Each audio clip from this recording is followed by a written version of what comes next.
Okay, let's get straight to it. Gavv's episode 30. No, not 30. Screwed up already. Episodes 25 and 26. So these ones, they're kind of like a Lakia focused set of episodes. Um, well, I say Lakia focused. It's still like Lakia focused and even a little bit Hanto focused. But with Lakia's story specifically, he basically has to well, it's through him that we figured out that Granus don't really eat normal human food, which no surprise. For some of things, Dente, Shoma's granduncle, was the one who basically discovered the joy of human treats, while the rest of the Granus is stuck to their normal diet. Rocks. I'm not even making that up. They eat rocks, which okay, I did really find kind of funny. But it kind of makes you wonder, like, how badly their palate must be affected if rocks are considered a delicacy. Anyways, but, but basically he realizes he obviously needs to work in order to get money and thus allow him to afford more rocks. So he reluctantly agrees to be to work with Sachika to become like a new handyman for her business. And he doesn't give the best impression. Oh, sure, he's still super strong. He's super strong and helps with, say, moving things around. But like as soon as he moved like a cupboard or a wardrobe, he's like, "Yep, nap time," because that's just his character. Which honestly, you think he? Well, actually, now I think about it, I was about to say he probably should be putting in more effort because he would know that obviously if you want to earn money or even some form of compensation for your work, you have to put in the work. But then again, the most work he did as as a part timer working for Stomach Inc. Was using his powers to induce people into a sort of sense of happiness and then collect them several at once. So he did more or less take the easy way out in that case. Excuse me. But apparently he's also doing this because he still doesn't like fully understand people why people are made happy. So he's more or less doing this to observe them, but the entire time he's still his traditionally annoyed self. Um, but things get complicated when news of a they call him a streamer, but that's not really the same thing. A VTuber, rather, named Helmet Boy. Uh, the part of the Japanese dialogue is it's actually Kabuto, so I'll assume that's actually a mistranslation based on the subs I'm using because the regular website I using got taken down. Anyways, the VTuber Helmet Boy, who mainly focuses on sharing his love for delicacies and sweets, there's a bit of mystery surrounding him, as apparently some of his viewers would go visit him only to disappear. And you got three guesses as to reasons as to why. The first two don't count. If you guess was Granute, congratulations. And yeah, and this one kid, Koji, is apparently got an invitation to actually meet meet Helmet Boy in question. When Koji is actually the real Helmet Boy. He actually does love sharing his love and passion for sweets and delicacies, but his account got hacked by the Granute, and that Granute's obviously been using it as a means of collecting more people. Like as soon as they've attained some form of like their highest peak of happiness, for the the reasons why they're made happy before they turn into dark traits. And Koji basically wants to confront the one who's been using his identity to manipulate people's happiness. And he's actually willing to go so far as to put his life in danger to at least get what makes him happy back, which hits Lakia in a specific way because it kind of reminds him of Komel, like his brother. It reminds him of the way that Komel used to act before he got hooked on dark traits and started working for Stomach Inc.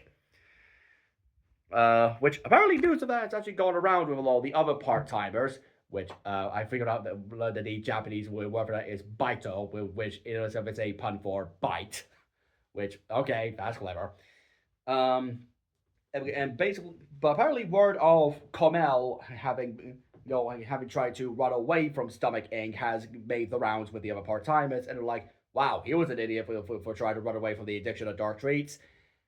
which this specific Ranut happens to say in front of Lakia and towards Lakia. Yeah, he pushed the Kamel button, and you do not push the Kamel button. so, so yeah, Lakia with that Lakia obviously attacks the Granut because well he's taking a piss out of his dead brother. But the Granut is obviously able to get away the first time around, and of course this is where Koji reveals that he's the real Helmet Boy to Sachika and Lakia. And at first Lakia is basically like, what do I care about human affairs? Human affairs. So once he gets himself killed, go right ahead. Which of course he's using as obviously a cover for how he's actually feeling, which is hey, there's this kid in danger who reminds me so much of my brother. He needs help before he suffers the same fate, which does take a bit of coercion from Sachika for him to admit that he'd be like, okay, I'll confront him myself. And basically, with this, he goes to Koji, learns the reasons why Koji did what he did, and even shares a bit of pudding with him because apparently the pudding is actually Koji's favorite sweet, like his favorite snack to eat. Nonetheless, they are of course able to eventually get learn where the groundroot is. They confront it, and with a bit of Shoma's help because he's eating more and more. Apparently, the only thing he can eat right now is ice cream, and it's allowing him to produce more and more Blizzard sorbet Chizos before they melt. They are able to take the groundroot down. Though again, I noticed him using uh, that invisible jelly dough pudding. No, not dough pudding. Cachizo, sorry.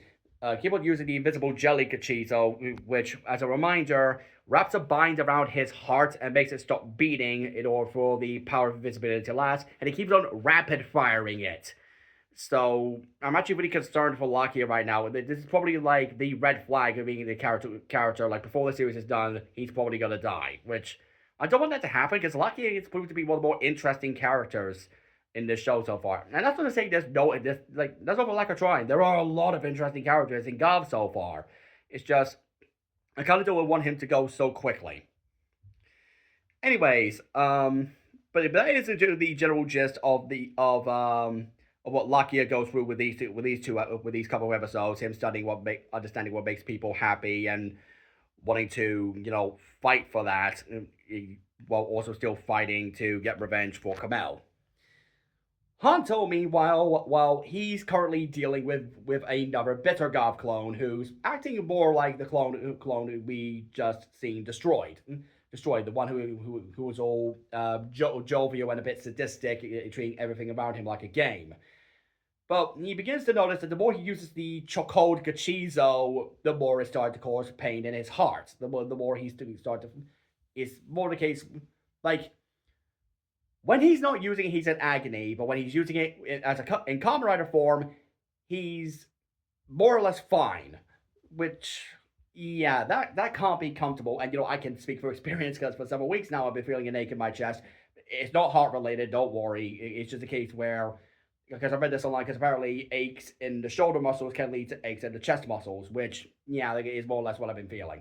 But that's neither here nor there. But he does obviously approach Suga about this, and Suga's like, "Well, we still give you a power up that hurts you. I'll see if I can remedy it." But of course, Hanto being who he is, he's still willing to use the obviously still willing to use the Choco Gachizo. If only so he has the power to take down Bitter Gavv and not have to constantly rely on Shoma's own Gachizos. Which there is still a problem right now between Shoma and Hanto, where again Hanto is not he doesn't blame it's obviously he doesn't blame Shoma for what happened to his mom, but he still can't bring himself to actually speak to Shoma about all the revelations he's seen. Which I'm glad they're taking it that way. Instead of, oh, you knew my mama didn't tell me. Well, screw you then. It's like he's still not emotionally coming to terms with the fact that he's finally learned the truth after all these years. So, it is obviously still a hard time for him, and I can understand that. That's the kind of writer conflict I don't mind, where they're not openly antagonistic towards each other. They just have a thing going on. It's these are the kind of things that you can't just like easily wrap up in an episode and be like, oh, I totally forgive you. We're all friends now. It's like it's kind of thing that does it take like proper introspection and reflection. And I'm glad they're doing that with this show. Like we're just like early 2000s Kamen Rider. Again, I can name several Rider shows that do this. Agito, Ryuki, like Faiz, Blade to an extent, Kabuto, definitely. Denote at certain points, Kiva. A lot of those shows, they always have that bit where the characters don't just refuse to speak to each other for selfish, stupid reasons. And yes, all the shows are guilty. All those shows I mentioned are guilty of that. Every single one. Anyways, eventually, obviously, he is able to find and destroy this bitter Gavv. And it was actually a pretty sweet fight scene. It has like, quite a lot of like cool moments. I say about the fight scenes in these episodes in general, Lakia does a lot of really cool tricks with his bow and arrow. Like at one point when he's just looking away from the enemy, he pulls the bow that way and it shoots behind him. Or when at one point Bittergarv and Hanto they're fighting on the staircase, and Hanto Bittergarv's on the other side. Hanto drops the weapon and then reaches his hand through the grate to grab it and then shoot at Bittergarv. Those were like legitimately cool moments. So yeah, there's all that going on.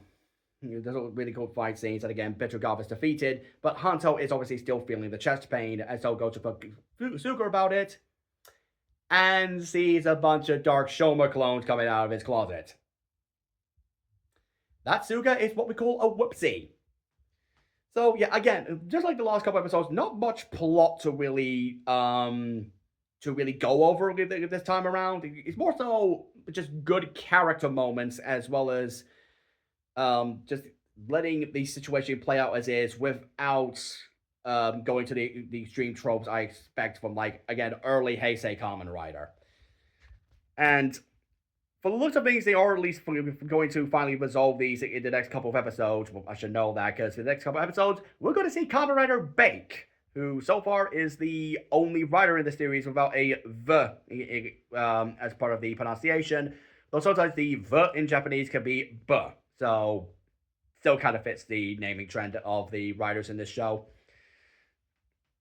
My concern going forward with these characters is that so far the stuff with Suga is basically the main driving point of like this arc in the series. It's pretty much the main plot right now because we haven't like caught up with any of the other stomach family in age. I mean, yeah, Nyelvin appears in this episode and seems to give Suga something, or at least talk to Suga about the experiments that he's pulling. But otherwise, nothing from Largo, nothing from Glotta, and nothing from Jeep or Jeep. I can't forget which name it's supposed to be because apparently it was like with Jeep and Sheeta. It was never Jeep and Sheeta. It was well, okay, it actually was Jeep, but I just pronounced it as Jeep. But it was actually meant to be Jeep and Cheetah, Chiita. So it's like we haven't heard anything from any of these characters for a while, and you think we would have heard something from Jeep by now, given he's probably like planning his revenge quest for the death of his sister. But nonetheless, I really do hope that we do get back to like the whole stomach family stuff because again they're the main antagonists of this show, and I don't want it to be another case where like we get to the last 10 episodes they're completely gone and someone else takes over as the antagonist, because I can name several writer shows that suffer from this like easy one. I suddenly forgot the name. Saber is an easy one. Like Storius suddenly becomes the villain at the end of that show when it was Solomon we were following for quite a while, and he was the one who was actually pulling the strings and all that. No, it's actually Storius the entire time, and he's a Kamen Rider now. Shut up with that trope. Like, I'm sick of main villain becomes Kamen Rider at the end to beat the main hero. I'm sick of that trope. Can we just kill it in its place? Even Shin Kamen Rider pulled it. I love Shin Kamen Rider, but I did not like them using that trope. Stop making villains Kamen Riders. Just make them villains. Make them monsters. Make them kaijin, whichever. Just stop making them riders.